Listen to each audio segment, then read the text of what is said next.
Gift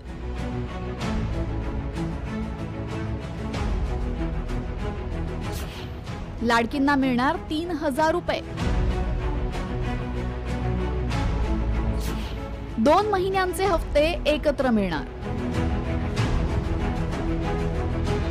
February महिन्याचे पैसे कधी मिळणार याची लाडक्या बहिणींना प्रतीक्षा होती। फेब्रुवारी आणि मार्च अशा 2 महिन्यांचे पैसे एकत्र दिले जाणार का असा सवालही केला जात होता। मात्र आता महिला दिनाच्या पूर्वसंध्येलाच लाडकींना फक्त फेब्रुवारीच नाही तर मार्च महिन्याचं मानधनही एकत्र मिळणार आहे।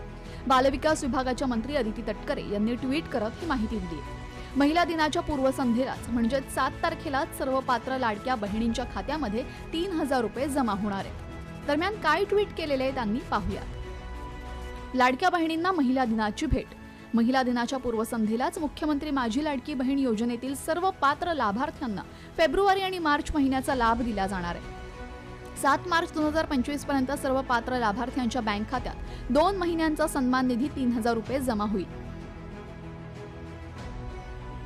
लाडकीला महिला दिनाचं डबल गिफ्ट मिळणार आहे। 2 महिन्यांचा निधी एकत्र देऊन लाडक्या बहिणींना खुश करण्यात येते, तर दुसरीकडे पात्रतेचे निकषही कडक करण्यात आले।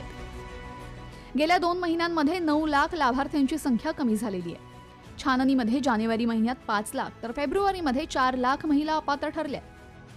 योजनेचे निकष लावल्यानंतर टप्प्याटप्प्याने 50 लाख महिला अपात्र होण्याची शक्यता वर्तवली जाते। त्यामुळे आता सरकारच्या तिजोरीवरील खर्च दरमहा 135 कोटी आणि वर्षाला 1620 कोटी रुपयांनी वाचणार आहे। कठोर पडताळणीमुळे लाडकी बहीण योजनेतील लाभार्थ्यांची संख्या प्रत्येक महिन्यामध्ये घटत चालली असल्यानं लाडक्या बहिणींचं टेन्शनही वाढलंय। तर महिला दिनाचं हे गिफ्ट मिळालं असताना सुद्धा